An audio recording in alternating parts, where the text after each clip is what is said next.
Hello students, এই ভিডিওতে আমি নবম শ্রেণীর গণিতের কোষে দেখি 2-এর 2 নং দাগের 6 ও 7 নম্বর প্রশ্ন আলোচনা করব। আগের ভিডিওগুলোতে আমি আগের প্রশ্নগুলো আলোচনা করেছি।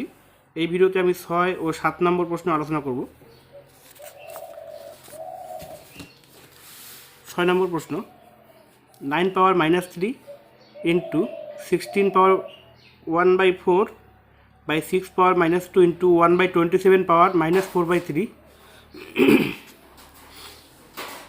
এখানে আমরা 9কে যদি আমরা ভেঙে লিখি 3 3 হচ্ছে 9, তারপরে এখানে 3 স্কোয়ার, এবার এই স্কোয়ারটা এখানে গুণ হয়ে যাবে, তাহলে 3 স্কোয়ার ইন্টু বাইরের পাওয়ারটা এখানে গুণ -3 ইন্টু এবার 16কে যদি আমরা ভেঙে লিখি 2 4 2 টু দি পাওয়ার হচ্ছে 4, 2 2 4 4 2 8 2 16, 2 টু দি পাওয়ার 4 হচ্ছে এখানে 16, তাহলে আমরা এখানে লিখি 2 টু দি পাওয়ার 4 ইন্টু বাইরের পাওয়ারটা গুণ 1/4। এখানে 6 আছে, তো 6কে যদি আমরা ভেঙে লিখি 3 2 কত হয়, 3 2 6, বাইরে পাওয়ার আছে কত -2, তো বাইরে যে পাওয়ারটা এটার দুটোর মধ্যে আছে, 3-এর মধ্যেও আছে আবার 2-এর মধ্যেও আছে, তাহলে আমরা এখান থেকে লিখতে পারি 3 পাওয়ার -2 ইন্টু 2 পাওয়ার -2, এই আকারে আমরা এটাকে লিখতে পারি। তাহলে লিখব 3 পাওয়ার -2 ইন্টু 2 পাওয়ার -2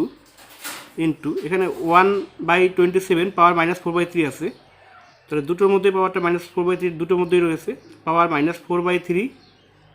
বাই 27কে যদি আমরা ভেঙে লিখি 3 3 9, 3 9 27, তাহলে 3 কিউব, এই কিউব পাওয়ারটা দিয়ে বাইরে পাওয়ারটাকে গুণ হয়ে যাবে।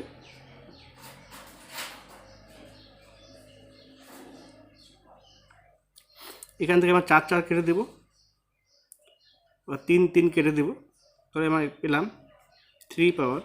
3 2 6, তাহলে -6 ইন্টু 2 পাওয়ার হচ্ছে 1 বাই 3 পাওয়ার -2 ইন্টু 2 পাওয়ার -2।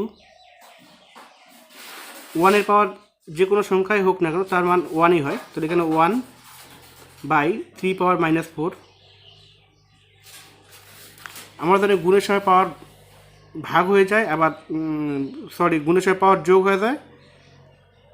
আবার ভাগের সময় পাওয়ারটা মাইনাস হয়ে যায়, তাহলে 3 -6, এবার উপর নিচ আছে, এটা ভাগ আকারে আছে, তাহলে এখানে -2 আছে, তাহলে উপরে আছে যেহেতু ভাগ আকারে আছে পাওয়ারটা মাইনাস আছে, তাহলে মাইনাসে প্লাস ইন্টু এখানে আবার -4 আছে, এটাও ভাগ আকারে আছে, তাহলে মাইনাসে প্লাস আছে এখানে 4 ইন্টু আবার 2 পাওয়ার উপরে আছে 1 আর নিচে আছে -2, তো যেহেতু ভাগ আকারে আছে তাহলে মাইনাসে আছে ++2, তো এখান থেকে আমরা পেলাম 3 পাওয়ার -6, এখানে +2 +4, 4 আর 2 যোগ করে আছে 6 আর -6, এখান থেকে পেলাম আমরা 0 ইন্টু 2 পাওয়ার 2 আর 1 যোগ করে পেলাম আমরা এখানে 3। আমরা জানি যে কোনো সংখ্যার পাওয়ার যদি 0 হয় তো তার মান 1 হয়,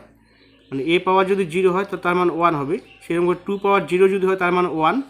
আবার 3 পাওয়ার 0 হলো তার মান কত হয়ে যাবে 1, মানে কোনো সংখ্যার পাওয়ার যদি 0 হয় তার মান হয়ে যাবে 1। তো 3 পাওয়ার 0 এটার মান হচ্ছে 1 ইন্টু 2 কিউব মানে আছে 2 2 4 4 2 8, তাহলে 8কে 1 দিয়ে গুণ করে পাবো 8কে 8, এটা পাশে আমরা লিখে দেব, যেহেতু 3 পাওয়ার 0 ইকুয়াল হচ্ছে 1, তাহলে এটা অ্যান্সার। তো 6 নম্বর প্রশ্ন হয়ে গেলো। এবার 7 নম্বর প্রশ্ন বলা আছে x power a by x power b into power a square plus ab plus b square বা into x power b by x power c into b square plus bc plus c square বা x power c by x power a into c square plus ca plus a square. তো আমরা জানি ভাগের সময় পাওয়ারটা minus হয়ে যায়, তো যেহেতু প্রথম ব্র্যাকেটের মধ্যে আছে আমরা ভাগটা আগে করবো, তো ভাগের ক্ষেত্রে পাওয়ারটা মাইনাস হয়ে যাবে আর উপরে পাওয়ারটা উপরের সঙ্গে গুণ হয়ে যাবে, তাহলে আমরা এখানে লিখতে পারি x power a minus b, এটা ভাগ আকারে আছে তাই পাওয়ারটা মাইনাস হয়ে গেলো a মাইনাস b, বাইরে পাওয়ার রয়েছে এখানে a স্কোয়ার প্লাস ab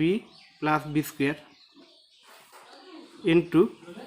ঠিক একইভাবে এটাকেও, তাহলে b আর c এখানে x এর পাওয়ার b এখানে x এর পাওয়ার c ভাগ আকারে আছে, তাহলে পাওয়ারটা মাইনাস হবে b মাইনাস c, বাইরে আছে b square plus bc plus c square, একইভাবে x এর পাওয়ার তো c minus a into c square plus ca plus a square. তাহলে দেখো একটা সূত্র রয়েছে a minus B into A square plus A B plus B square, এটা হচ্ছে এ কিউব মাইনাস বি কিউবের সূত্র। তাহলে a cube minus b, a minus B into x square plus A B plus B square. তাহলে এ minus B into A square plus A B plus B square A cube minus B কিউবের সূত্র।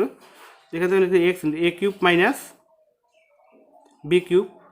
বা into X. তাহলে ঠিক একইভাবে B minus C into B square plus B C plus C square, এটা কী হয়ে যাবে B cube minus C cube, B cube minus C cube. আবার এক্স পাওয়ার, তাহলে এখানে C minus A C square plus C A plus a square, তাহলে এটা হবে C cube minus a cube. আমাদের গুণের সময় পাওয়ারটা যোগ হয়ে যায়, তো এবার পাওয়ারগুলো যোগ হয়ে যাবে। X power a cube minus B cube plus b cube minus C cube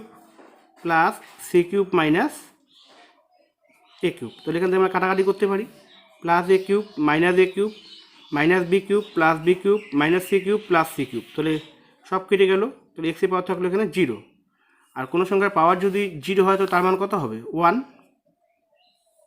যেহেতু এক্স পাওয়ার 0 ইকুয়াল 1। তাহলে এটা অ্যান্সার। তো দুই নম্বর দাগের সব প্রশ্নই হয়ে গেল।